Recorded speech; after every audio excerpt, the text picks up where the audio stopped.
चलिए ध्यान दें इधर। हाँ, electron is moving with the speed of, electron की स्पीड दी है, कितनी दी है? 3 × 10⁷ मीटर पर सेकंड में।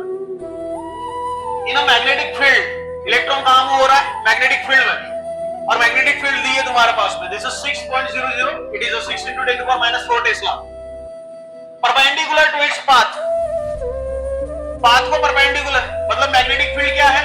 जो वेलोसिटी रहेगी उस वेलोसिटी, सॉरी स्पीड है यहां पे दी है, तो स्पीड को क्या रहेगी? Perpendicular. What will be the radius of the path, radius निकालनी है पाथ की, ठीक है। What will be the frequency and the energy in kilo electron volt, ठीक है। तो ये किलो इलेक्ट्रॉन वोल्ट में निकालना है। Given mass of electron, mass of electron दिया तेरे पास में 9.1 × 10⁻31 kg, ठीक है। Again charge 1.6 × 10⁻19 coulomb, so this is magnitude of the charge, और यहाँ पे 1 इलेक्ट्रॉन वोल्ट की वैल्यू दी तेरे पास 1.6 × 10⁻19 जूल, जूल में दिया हुआ है, ठीक है। चलिए तो ध्यान दीजिए, electron is moving with the speed of, electron move हो रहा है स्पीड में, ठीक है। तो कितने स्पीड से मूव हो रहा है? 3 × 10⁻7 metre per second in magnetic field of 6 × 10⁻⁴ Tesla. तो आपके पास में दो वैल्यू दी है, कौन सी वैल्यू दी? सबसे पहले तो v दिया है, that is v is equal to कितना? 3 × 10⁻7, कन्वर्ट करने की जरूरत बिल्कुल भी है नहीं, because it is in metre per second, ठीक। एंड मैग्नेटिक फील्ड, तो मैग्नेटिक फील्ड b दिया हुआ है कितना? 6 × 10⁻⁻4 टेस्ला, ठीक है। तो ये भी ऐसा यूनिट में दिया हुआ है, इसको भी अगर कन्वर्ट करने की जरूरत नहीं है। हाँ, अब निकालना क्या है? रेडियस निकालनी है, तो r is equal to question mark आ जाएगा। तेरे पास में दिया क्या है? दिया है तेरे पास में mass of electron, so again mass of electron है, सो m सफिक्स e बोलेंगे इसको। This is 9.1 × 10⁻31 and this is kg, ठीक है।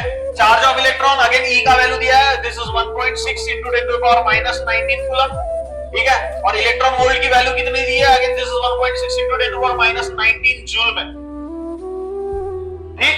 हाँ, अब क्या निकालना है मेरे को? सबसे पहले तो रेडियस निकालनी, बाद में फ्रीक्वेंसी और बाद में एनर्जी निकालनी, ठीक है। और जैसे ही कोई चार्ज, अगर कोई इलेक्ट्रॉन अगर एंटर हो जाता है मैग्नेटिक फील्ड में, then there is a perpendicular magnetic field. Now see this is very careful कि अगर मैग्नेटिक फील्ड ऐसे परपेंडिकुलर है, क्योंकि ये कंसेप्ट है, ये कंसेप्ट के ऊपर हमारे को एमसीक्यूज भी दिया हुआ है, तो समझ जाइए अच्छे से कि एक्चुअल में ये प्रोसेस कैसा वर्किंग करेगा। कि मान के चलिए कि ये मेरी मैग्नेटिक फील्ड, ठीक है, और यहां से ऐसे चार्ज या कोई इलेक्ट्रॉन एंटर हो गया परपेंडिकुलर की, so when the electron या any charge is entered in perpendicular to the uniform magnetic field या magnetic field में, so ये कुछ इससे डेविएटेड हो जाएगा, घूम जाएगा। और यही चीज हम लोगों ने साइक्लोट्रॉन में भी पढ़ी हुई है, ठीक है। साइक्लोट्रॉन में भी हमारे चार्ज पार्टिकल घूम जाता है, इन डीज में घूम जाता है, ठीक है। तो ये जो सर्कुलर मोशन परफॉर्म करेगा या सर्कुलर ट्रैक परफॉर्म करेगा, सर्कुलर ट्रैक परफॉर्म करेगा तो कौन सा फोर्स लगेगा? Centripetal force, clear. तो सेंट्रीपिटल फोर्स की इक्वेशन क्या होती है? कोई भी ऑब्जेक्ट को अगर सर्कल में घुमाना है तो कौन सा फोर्स नेसेसरी हो जाएगा? Centripetal force. कौन सा फोर्स नेसेसरी है? Centripetal force. और सेंट्रीपिटल फोर्स इसमें क्या हो जाएगा तेरा? Centripetal force is equal to क्या है तेरा? मैग्नेटिक फोर्स हो जाएगा ना, क्लियर। तो यहां से देख, तो centripetal force is equal to कौन सा फोर्स आ जाएगा? मैग्नेटिक फोर्स, है ना। Centripetal force is equal to what? Magnetic force. Magnetic force क्यों रे? क्योंकि मैग्नेटिक फील्ड है, ठीक है। तो सेंट्रीपिटल फोर्स का equation mv² upon r is equal to magnetic force. क्या दिया तेरे पास में? मैग्नेटिक फोर्स का इक्वेशन देख, v दिया है तेरे पास में, v भी दिया है, तो qvv लगाएंगे हम लोग, ठीक है। और qvv इलेक्ट्रॉन के टर्म्स में दिया है तो evv लगाएंगे, यार। तो मैग्नेटिक फोर्स का हमारा एक इक्वेशन होता है ना, फिर से क्या? evv, अरे होता है क्या?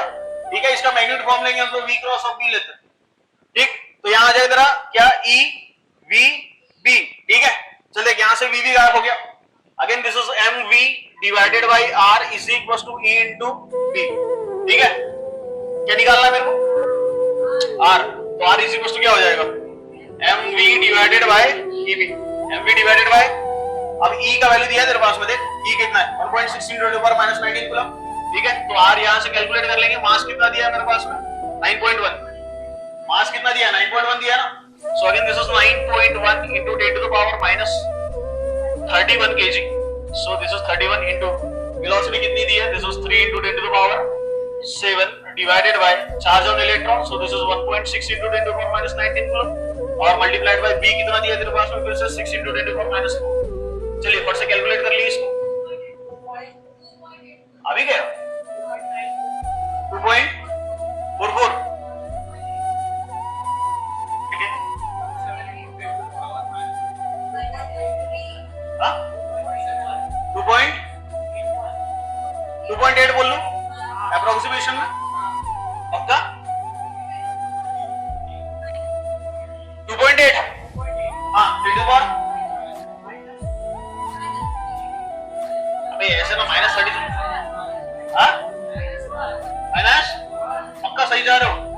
तो ये 10⁻⁻1 आ गया। सही आ रहा ना बे? -90 सही आ रहा है क्या? पक्का -1 है क्या? सो आर कितना है तेरा? 0.28 मीटर में। तो ये तेरा आर हो गया। हाँ, बाद में क्या निकालनी है? फ्रीक्वेंसी। और क्या निकालना है अभी? फ्रीक्वेंसी ना। फ्रीक्वेंसी के लिए टाइम पीरियड की इक्वेशन क्या होती है? फ्रीक्वेंसी ऑफ रिवॉल्यूशन अभी थोड़ी देर पहले अभी देखे थे हम लोग। फ्रीक्वेंसी का डायरेक्ट इक्वेशन यूज कर लें। क्या बना के दो equation? Velocity is equal to 2 pi r upon t, है ना? तो यहां से टी आ जाएगा, कैपिटल टी ले ले हम लोग यहां से कंप्लीट सर्कल के लिए। So capital T is equal to 2 pi r divided by v. तो टी इज इक्वल टू बनेगा 2 pi upon v multiplied by r, and we have the equation for r here. So m into v divided by eb, ठीक है? So v v get cancel, v v cancel हो गया। हाँ, तो बचा क्या यहाँ पे? Again t is equal to 2 pi m divided by eb, 2 pi m divided by eb। ये तेरा टाइम पीरियड हो गया, and frequency is reciprocal of time period. So f is equal to eb divided by 2 pi m। Value put करो और answer निकाल। बोल frequency कितना निकालती है? जल्दी बोल रहे, फ्रीक्वेंसी कितना?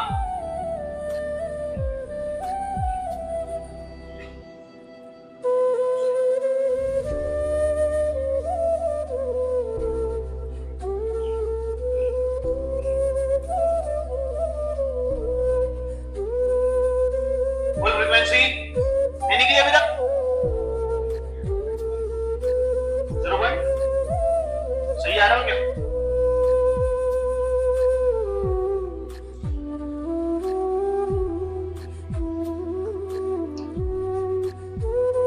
इसके बाद में क्या निकालना है तेरे को? काइनेटिक एनर्जी, सॉरी एनर्जी निकालनी है। एनर्जी की इक्वेशन थोड़ी देर पहले बताई थी मैंने।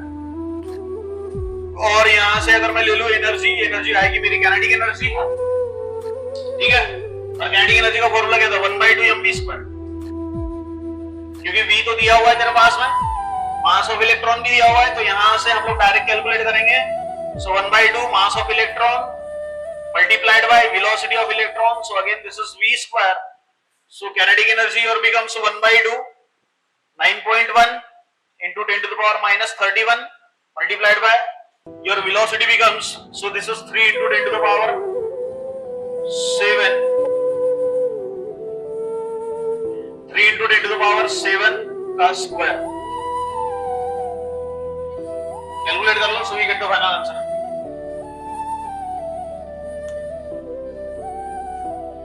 दोनों इक्वेशन निकालनी तेरे को, फ्रीक्वेंसी और काइनेटिक एनर्जी, दोनों वैल्यूज निकालनी है। फ्रीक्वेंसी का यूनिट्स क्या रहता है?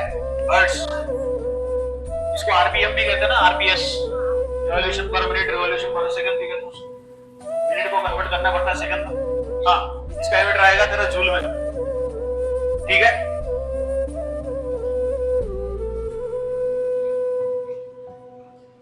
इन किलो इलेक्ट्रॉन वोल्ट में निकालना है।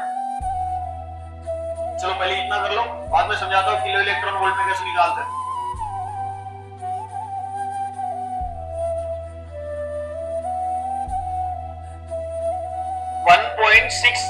into 10 to the power 7 hertz. तो यहां अगर 16 पॉइंट कर दूं मैं, 16.8, तो यहां 10 to the power 6 हो जाएगा। एक पॉइंट अगर मैं इधर शिफ्ट कर दूं तो ये 10 to the power 6 हो जाएगा, and the meaning of 10 to the power 6 is megahertz. So your frequency becomes 16.8 megahertz. So this is the value of your frequency. And now tell me